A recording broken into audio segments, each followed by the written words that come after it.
Hi guys, welcome to Full Time Devils. I'm Adam McCullough. Here's Stephen Allison. We are joined by Mo, Rachel, and Statman Dave. How are you guys doing at home? Thank you for joining us. If you are watching us live, if you're not watching us live, then where have you been? Make sure you hit that notifications button so you get the notifications when we are live in the future. If you're live, get your comments in below. This man will read some of them out as we go on through the preview. And today's first topic is the age-old debate. Well, it's the age-old debate this season. Europa League versus the league. I think it's kind of obvious right now, but we're going to come to you guys as well. Which one is our best opportunity of Champions League football next season?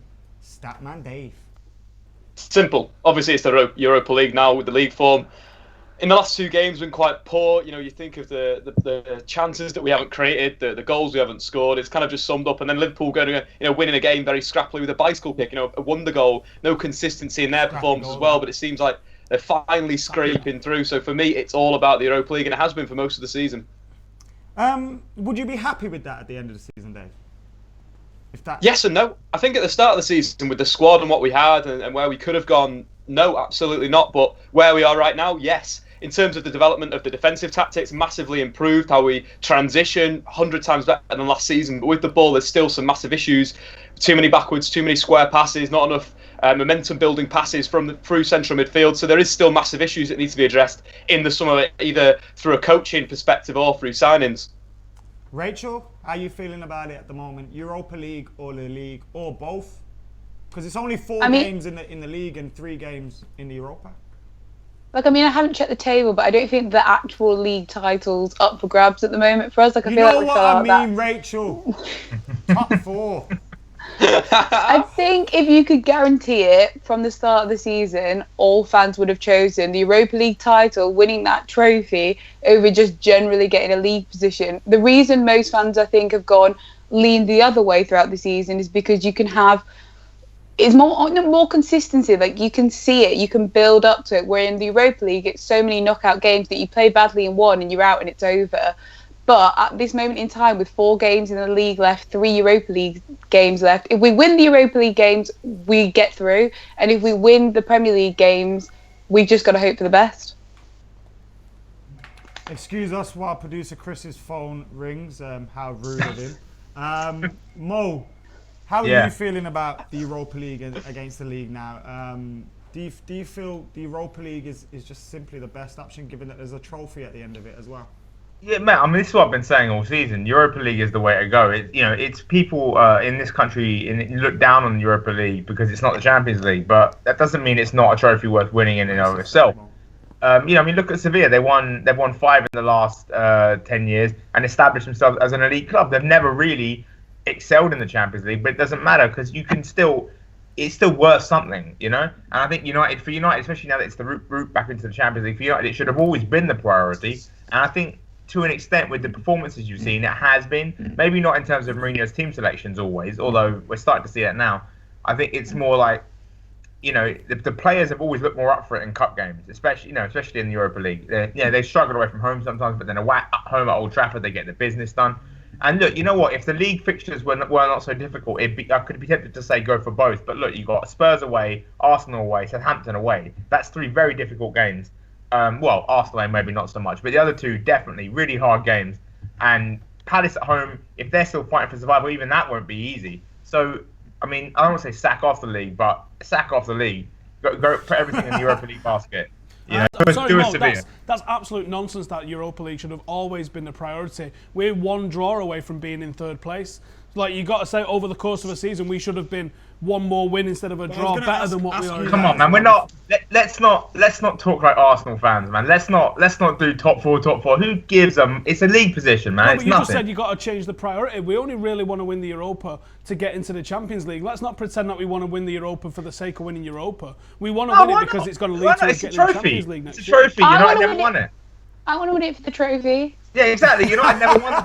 One sec. What I was going to ask is, Steve, do you think the result of the Europa League has forced us in the league out of the top 4. And do you think that shows the importance of making sure we're not in that bastard competition next season? Yeah, I think the Champions League, the Europa League, the travel's an issue, the competition and the standard of pitches, the grind that you have to do against some of these teams, because a lot of them don't come and play football against you. It's probably harder to play against a Rostov than it is to play against someone who like a Real Madrid who are going to come and play football against you.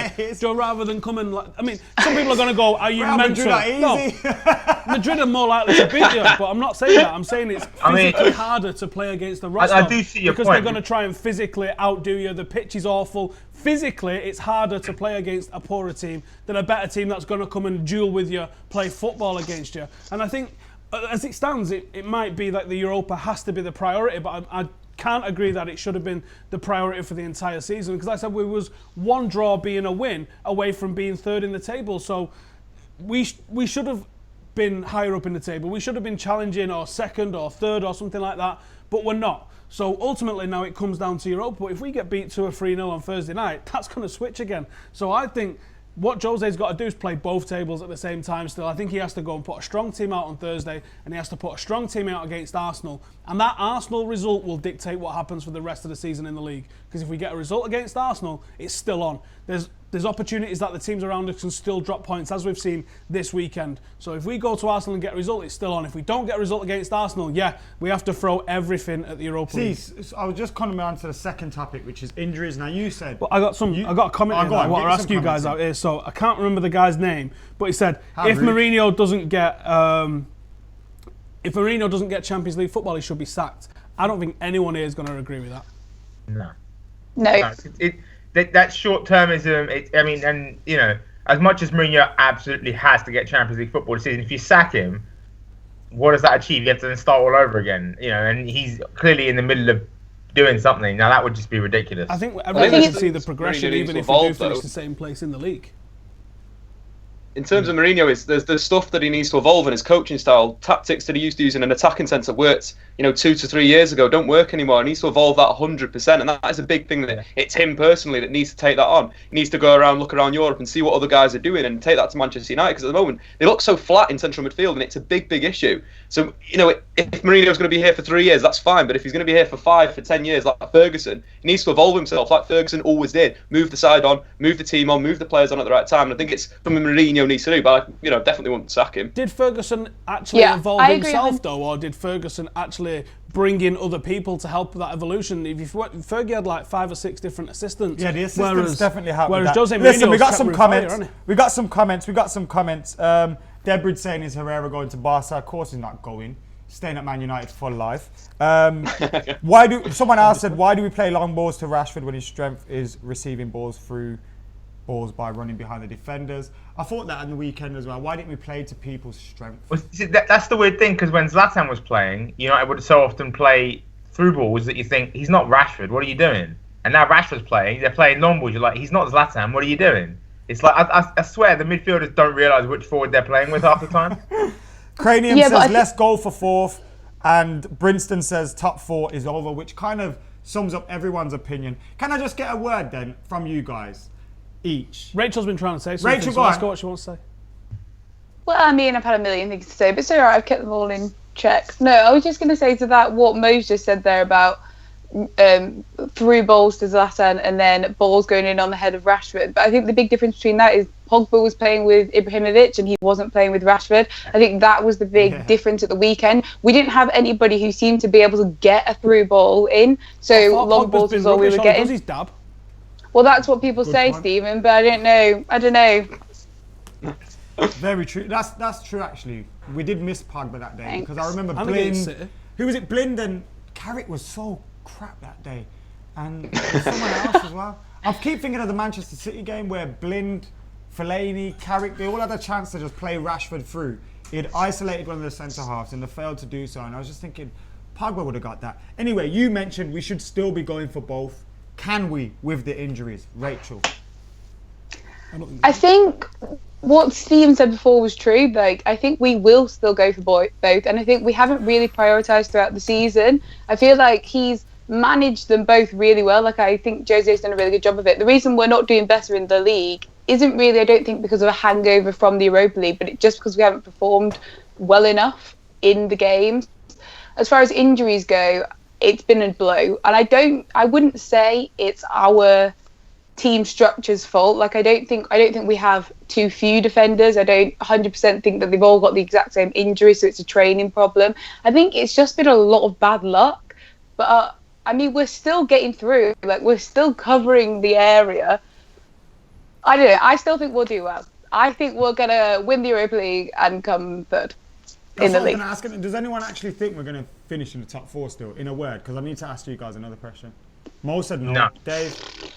No. Probably not. I think the Europa League final's too close to the Palace game. I don't think I can say it at this stage without seeing this weekend's results. They're massive. I don't think we are anyway. And what I want to ask you guys about the injuries, and I'll come to you, Dave. Do you think Mourinho could be to blame for this? Because he's constantly challenging players. Show me you're fit, show me you're fit. And maybe players are forcing themselves to play when otherwise they wouldn't. Is that the right way for a manager to be going, kind of attacking his players for not being fit? When maybe they actually are injured. Yeah, because I'm sick of pissing cotton wool and players. Players get. Dave! Wow. I've been told not to swear, and you're pushing me over the edge, ASD. I'm going to throw you off that chair. Go sit over in that corner for 5 seconds. Dave! Sorry about Steve. Yeah, it's all right, mate. I'll accept your apology. Steve, seriously, mate, pack it in. Sure, but in terms of the injuries, I think that these players need to push themselves harder. I think you go back to the United team that was, the last great United team, the 2008 to 2011 team. The centre halves, especially, and the defenders, just didn't get injured. You look at Evra and Vidic, right? Over those 5 years, they missed Vidic missed 6 games, Evra missed 9 games. This season, Smalling's missed 22 games already. It's one of these things where these players, whether it is a mental thing, whether it is a physical thing, they just seem injury prone. Luke Shaw, Phil Jones, Chris Smalling, they just seem constantly Luke Shaw's got ligament damage, Dave. But with Luke Shaw as well, it's been come back from the leg break, pick up little muscle injury. Obviously, the knee injury you can't do anything about. That just happened. But it's the injuries before that were building up that kept him unable to get a run in the team, running the team. And then potentially you could say the knee injury could be a result of weakness in his muscles elsewhere. A counter issue to that. So it's one of these things where it just seems like these players are just not built like Nemanja Vidic was built. He was a brick wall, wasn't he? Not many people are built like Nemanja Vidic, to be fair. Mo, go on. Yeah, no, I agree with Dad. The thing is with Phil Jones, it's definitely an issue of the way he plays. Like if you look at him, the way he throws his body into every single challenge, he injures himself. Basically, his body can't stand the way he plays. With Luke Shaw and Smalling, I don't know what the issue is. I mean, Shaw just has seen injury prone, had issues with his fitness since he's come, and like you said, the ligament damage was a big problem. I think Mourinho definitely has to cop some of the flack, though, because I'll tell you what, there's no way Marcos Rojo goes back on that field after that first injury and plays the next 10 minutes and then gets injured even more. But is that Mourinho's decision or the physio? It was like Bailey did it the other day as well. He went straight. Is that not Mourinho's fault? Saying, you guys are kind of like pussies for not doing it. It's absolutely Mourinho's fault because he's got this ridiculous gunnery Sergeant Hartman walk it off, style of management, which okay, that's fine. But if your players aren't physically robust, just naturally physically robust, they can't handle it. Like a lot of players, he pushes them too hard. They play too many games anyway. Like why was Zlatan at 35 playing every single minute of every single game? Why was Bailey playing? He's not going on about I have to play Bailey. No, you don't. You've got Axel Tuanzebe. You could have been playing him all season, bleeding him in, and you didn't even have to play Bailey at the weekend. That was Mourinho's choice to play him. He didn't have to. He could have been bringing Tuanzebe through, and Tuanzebe could have played the weekend, and Bailey could have been rested. But Mourinho doesn't trust young players. But he also, he pushes the players too hard, and he's got this ridiculously toxic masculine attitude where you have to go out, walk through the pain, walk it off, and it just that doesn't help because some players. Now, I mean, obviously players like Smalling and that maybe you can see there's a bit of an attitude issue as well, but a lot of players who don't have attitude issues like Bailey, like Rojo, they push themselves too hard and they get injured. And I mean, Mo, right? The physio's gone on the pitch and assessed what's gone on with him, and the physio's come off and Rojo's played on. Is Mourinho going to go against the wishes and the advice of a medical professional? That's surely the physio. You can blame Mourinho there. He did it before, didn't he? And got in a bit of trouble for it. No comment. But you can't. But if your players in their head know, hold on, if I just go off here first time I've gone down, the manager's going to call me a pussy in the press conference. Yeah, that's right. And then Rachel, go on, throw something in. You want winners. I think everybody's allowing their own attitudes to get involved and that's understandable. But at the end of the day, we don't know how those players feel. Jose Mourinho knows these players a lot better than we do. Like, I don't know if Chris Smallin's the kind of guy who actually will play through the pain or not. I'm sure it differs from player to player. Some players, like I think Antonio Valencia, if he tells Jose Mourinho, I'm not fit to play, then it's just left at that, because you know he's going to fight through it. But then I also think it's very, very dangerous to start telling players that they're not good enough if they don't play injured, because you can make it so much worse. There has to be a level of trust here. We trust them to go out on that pitch and win a game for us and to play to the best of their ability. So we've got to trust them. We got to educate them first in like what is acceptable pain and what you can't play through, and that's a physio's job to do that. But then beyond that, we have to trust them when they say they're injured, and we accept it at their word. Yeah. Do you think that could damage team spirit? I would hope it goes the other way around. When you've got teammates getting questioned, and then you've maybe got another player that's fighting through everything. Mate, it and boils your down manager's to the saying, same thing. he don't want to play because his toe's only a little bit hurt. It boils down to the same thing, that you've got to have players that you can trust that are going to do the extra thing and the extra mile. So if you have got players that are maybe like tossing it off or not really putting in the effort, and Mourinho's cussing them out, I got no problem with that, because this is a team that you want to win things. We don't want to be also ran. We don't want to pander to people with weak mentalities. You want to be able to find winners, and maybe the way that he's finding out who's winners and who's got the bottle for the fight is by finding out whether they are prepared to play injured. Now, he might not play someone if they are genuinely injured, but maybe he just wants to know that they would if he gives them the opportunity.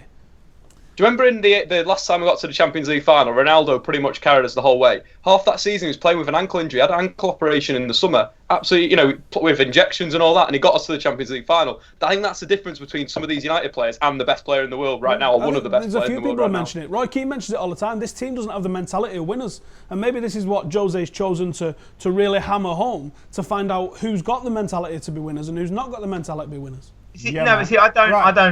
I don't buy that idea that you have to play through the pain to be a winner, because Drew Van Nistelrooy would never, like, if he was hurt, he wouldn't play, and like he was a winner through and through. So I don't buy that necessarily. Damn straight. Right. Thank you, everyone.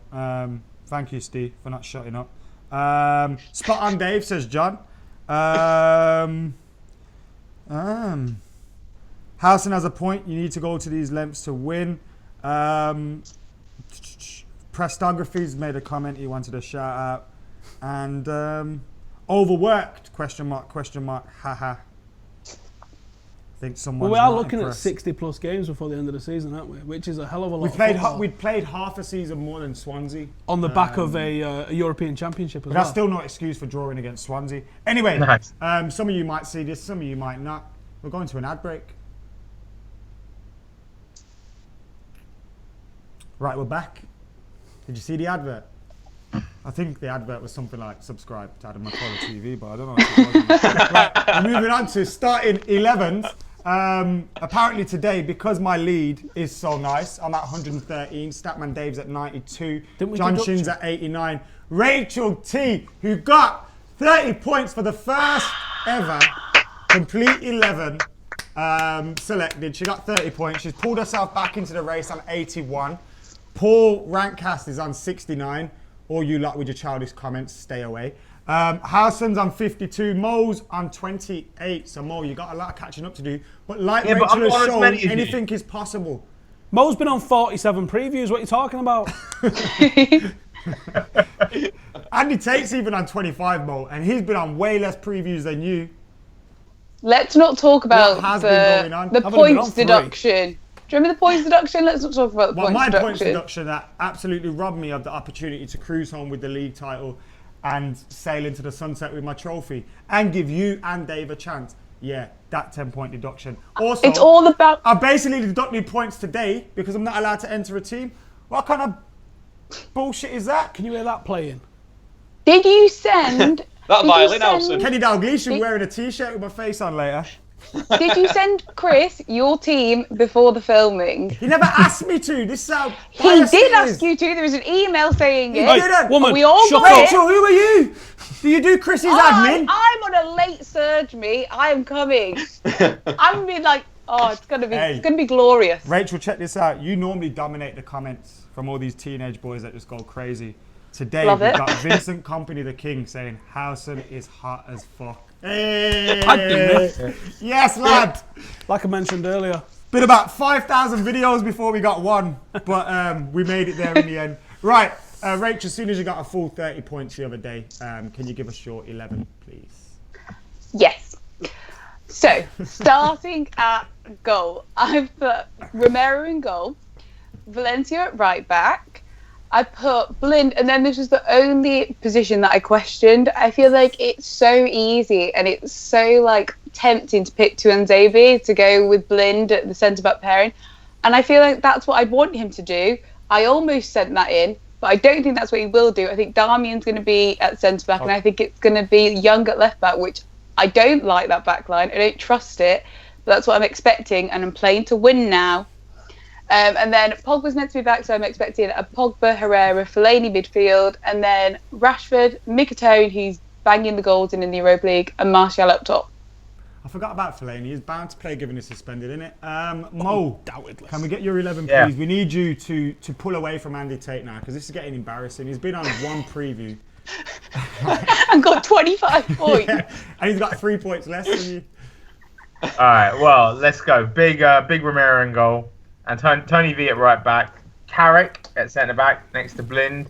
Mourinho said he might have to play Carrick or Damian. He's going to play Damian left back because Damian's a quality left back. I think Carrick and midfield, Carrick and Blind centre defence. Herrera, Fellaini, Pogba midfield, obviously. Lingard, Rashford and Mkhitaryan up front. I think he'll go for Lingard over Martial. Martial wasn't particularly at it finishing wise against at the weekend. I think Mourinho will typical of his senior, Mourinho will punish Martial for it by dropping him. I thought Martial played well the other day. Dave. Yeah, but he didn't score, did he? And Mourinho take it out on him like he always does. I thought Mourinho played well. Martial played very, very well, but it was the United midfield didn't get him the ball enough. It was absolutely pathetic. But anyway, my team, I'm going to go with a 4-2-3-1. I think that Marouane Fellaini as a number 10 against Sevilla is going to be against Celta Vigo is the perfect thing to do. I think they've got a weakness there. When we talk about Sevilla, Celta Vigo again, I'll come back to that. But in terms of goal, it's David De Gea. Valencia at right back. Blind Bay is going to be fine. He had 30 minutes rest at the weekend, so he'll be fully fit again. Damian left back, and the Herrera, Pogba at the base of midfield, and then a 3 behind Marcus Rashford, Mkhitaryan, Marouane Fellaini, and Jess Lingard. I think that's maybe the best team Mourinho could come up with at the moment. Dave, you've been sitting there, yeah, and you just look like you've had so much more to say. So I'm going to give you like a minute or two just to talk. All right, so let's talk Celta Vigo, right? And their slight weakness. So this weekend, whoa, we're not on the up yet. We're not on the up yet. You'll get your chance on the up hole.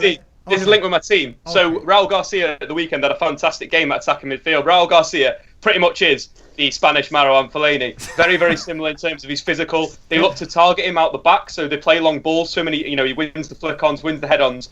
And he was so dominant against Celta Vigo, scored the goal. But more importantly, he won 9 out of his 10 aerial duels. So if we can get Marouane Fellaini in front of the Celta Vigo defence, he's going to create problems there. Long balls up to him, flicking it onto the likes of, Lingard running behind Marcus Rashford. And that could be a real opportunity for Manchester United in terms of Raul Garcia, who's all created 3 chances from headers. So if Fellaini can flick the ball on, we've got a great route for goal there. And it's kind of a weakness. And again, Marouane Fellaini in a semi-final is going to just be a massive and vital player for Manchester United.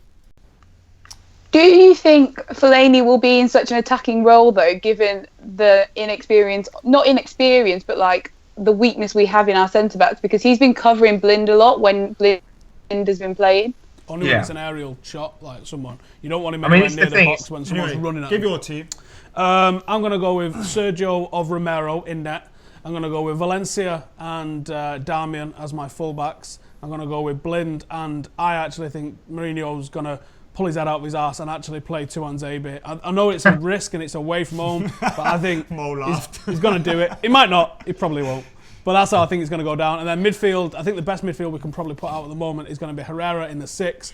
And I think he will play Fellaini, and Pogba's definitely coming back into the team if he's able to even stand up straight, I think. And then I was really torn on whether to go with Lingard or whether to go with Martial, but I think it'll be Martial, Mkhitaryan and Rashford in the 9, and I think we're going to go for it, and we're going to try and get a hatful of away goals, and I think if we go for them, I think we can do that. If we go and try and be a pragmatic approach to it, I don't think we're going to do it, and I think we can't underestimate these. We have to go as strong as possible, and I think we have to protect our shaky, makeshift defence by just going pouring forward. Anonymous football fans team is Romero, Valencia, Blind, Darmian, Young, Fellaini, Carrick, Pogba, Lingard, Mickey and Rashford. Loads of people in the comments like Divyam, Guled and a few others as well are saying Mata has to start surely. He's coming back into contention recently. In terms of teams, obviously I know that because of the racial abuse I've received this week, I'm allowed to enter the team. But I would like to say that I was going to make the same decision as Statman Dave and pick David De Gea in goal. I remember a comment that Jose Mourinho said before the Anderlecht game where he said that Sergio Romero is starting tomorrow, but he's not my Europa League goalkeeper. I've just used him in there. So I think he was kind of leaving the door open to use David De Gea. And I think he might just do that. How wounded would you be if you was a Romero? You've smashed it all season. We see it happen so many times where keepers playing the Carling Cup or whatever it is until the semis and then get dropped for the final. It happens, innit? You should just be happy to be getting games for Man United. He has a chance to do that, but I really hope he actually commits to the whole cup keeper thing and runs him all the way to the final. You know, that's what he did that in Spain when he was at Real Madrid. Talking about Spain, Mo, what do you know about Celta Vigo? They're good, man. They're a good counter-attacking side. They're not so. They're kind of ropey away from home. They can get absolutely smashed. I mean, Barca and Madrid have both taken them to the cleaners this season. But at home, they're quite formidable. They beat Barca 2 out of the last 3 years. Thrashed them, in fact, 4-1 and 4-3 this season. So they're really good. They're really good pressing side. They're really like going Steve said, Barca are easier than Rostov. Yeah, this is why I think Carrick is going to play at centre back, by the way, as well. Not just because he's a decent defender there, but because he can play out of the back. And Celta's high pressing game is going to absolutely fly at the centre back. And I think Carrick and Blind's ability to pass out from the back, and not so much necessarily that United are going to become this amazing flowing team, but just to escape the press. I think you got to go with passes at the back. That's why I think Carrick will go there. And I think if United can escape that first line of press, there's always going to be space in behind. But like so they've got Hugo Mayo and Johnny Cashman very strong at fullback defensively usually, but there's kind of a rick in them. It's kind of a weird situation, but obviously the danger men you got to look out for Giugetti, ex-City man, Iago Aspas, obviously ex-Liverpool, and Pione Sisto, ex-Midtjylland, the scourge of Man United last year. Could he come back to haunt them this time? We'll see. One thing about you mentioned Carrick at centre half. I thought against Manchester City, when they had that high press on him, he looked so poor in possession. Obviously, he's getting older, and it can happen. But do you think that would be wise to play him there, Dave? Absolutely not. I think that's exactly what you're saying, Mac. He'll either play a square pass or a pass for putting his teammate under pressure. He hasn't got the movement at the moment to slip someone like Guedetti, slip someone like Aspas. I think that'd be a massive problem for Manchester United. Just be considering it, going to Carrick and then back to David De Gea time and time again. So I'd definitely not play him. I wouldn't play him at all, to be quite honest. Against any high pressing team, he seems like he comes really unstuck and doesn't know what to do. We see Liverpool do it this season. Swansea caused them a lot of problems. The amount of time that he was giving it to the likes of Paul Daley Blind, like 10 players around them getting pressed. It's just one of these things where I think Michael Carrick needs to be a little bit quicker in his passing. He used to do it, so he just needs to go back to the old days. Yeah, this thing. If only, Dave. If only. I think that's part of the fact that he plays in midfield. I think if you put him in the back line, he has a lot more time and more space of the field to actually identify and play a pass. Plus, also, I think you mentioned it earlier, the long ball to Marouane Fellaini's on. I think that's why you'll see it. You'll see a lot of confident Carrick passes back to De Gea whacking it long to Fellaini. Now, I mean, Raul Garcia dominated Celta's B team. It wasn't their first team at the weekend, but Fellaini is such a massive aerial presence, and I mean, who are they going to put against him? It's going to be like probably Radoya or so they're not necessarily going to be able to compete with Fellaini in the air physically. So I still think Carrick at centre back, just purely from his ability to pass, not necessarily that he can handle high pressing. He usually struggles in midfield, definitely, but the intensity of a high press in the forward line isn't always the same, and I think he'll be more easily able to negotiate, especially with Blind next to him. Rachel, are you confident going to Spain? Not 100%. I appreciate the conversation that's just happened because I worried that I was going to come on this preview, and I feel like these previews tend to be a lot more optimistic than maybe we deserve. So I think it's good that we're going in and we're like, actually, but it's true. It is true. We always talk about how we're definitely going to win 6-0, and this is the happy club, Rachel. Come on. Never going to happen. No. Celta Vigo are very much a mid-table. They're in mid-table in the Liga at the moment, and it'd be easy, and they've lost their last 3 games, so it'd be easy to shrug them off and be like, it's fine, like this is the best job we could have had in the Europa League, we play away first, and that's what we would have hoped for. But in reality, they've lost their last 3 games partly because they're playing a B team. Their last run out was they lost 3-0, but it was a definite B team. They're just kind of ticking all the boxes in the league right now so they can go for the Europa League. So they definitely have something to play for, and they're rested and ready, whereas we're stripped back to our core, like what we've got left. So I'm a little bit worried. I think we'll win, maybe, but I think, if anything, we're just hoping to get it back to Old Trafford. Go on, see. Can I just say that, John Goodyetti, right? You had played for City before he got money, which means you're League 2 standard for starters, mate. Coming out, talking utter macker, saying that Manchester is blue and it's going to stay blue at Celta Vigo. Get back in your hole, you absolute nugget. You're playing in the bottom half of La Liga for a reason. Sling it. You're going to get absolutely spanked. Muppet. Who's Goodyetti? Who? Exactly. Who are you? Well, top scorer in their division. You played for City before you had money. You no absolute lamb. Do one. No. This is what happens when Sam isn't here to keep everybody in check. You can shut up and all. Hey, none of that. These are our guests. Yeah, and all of them can shut up. You can shut up too. That corner's waiting for you. Go sit in it. Right. Did anyone say anything about the Oppo in the comments? Have a look. For fuck's sake. Mouth on you is atrocious. I never said nothing, man. These iPads here. Guys, just get an Android. It's just frozen. Aspas has more goals than Griezmann. We're going to win the league, says someone. Is Rio available just for 45 minutes? Not a bad shout. Start Bebe. Maybe. John Goodyetti is a Celtic reject. Boom. Couldn't even play in the Poverty League up north.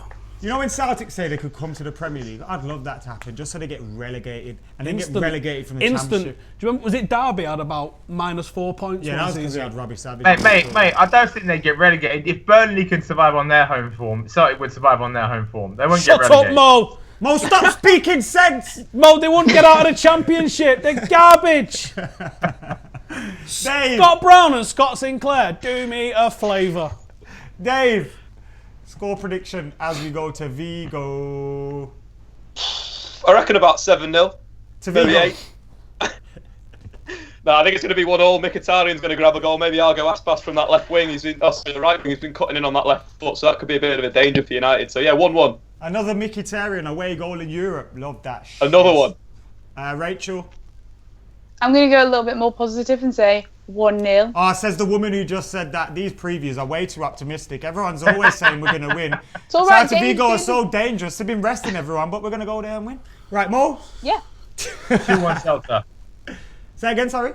2-1 Celta. I think United will score Mkhitaryan again. I agree with Dave, but I think Celta will nick it near the end of the game probably, and it will be. But going back to Old Trafford, I think United will do them over Old Trafford because that's Celta aren't a great away side. I don't think I've ever seen anybody predict us to lose.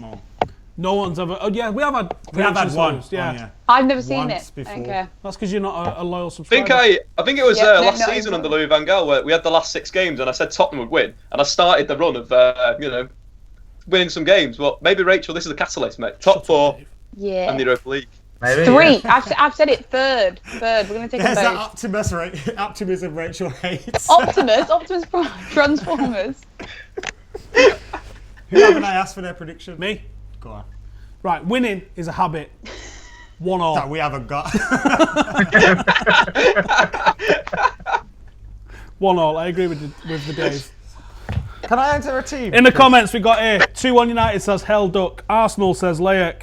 2-1 United. Me and you at centre half. Brinston says 2-1 Celta Vigo. 3-2 Celta Vigo says Eddie. Draw again says Dulvane. Oi United smash Celt says Chin. Statman Dave. Why is he even commenting? He said I would batter out. You couldn't batter a fish. What are you talking about? 2-1 then 2-0 says Josephine. Someone doesn't like Mo. 6th in the league says Vikram. And Europa League winners. It's Dave, Mo. Yeah, we apologise. It was Dave. Dave's in the comments. 3-1 United, 2-0 Mickey goals, and all the rest of them. Hannah says, can you subscribe to Rachel? Yes, you can by clicking that subscribe button on youtube.com/FullTimeDEVILS. Make sure you hit that subscribe button. Make sure you check out Statman Dave on his YouTube channel. Rachel is on Twitter, I think. Dave's on 906 on Sky. Yeah. Go check him out. Mo is all over Squawker. Squawker Mo. And Steve, anything? Go and check out my channel. Awesome Full-time podcast goal. from my granddad last night. You should check that out. Did you bore him to death as well? Yeah, man.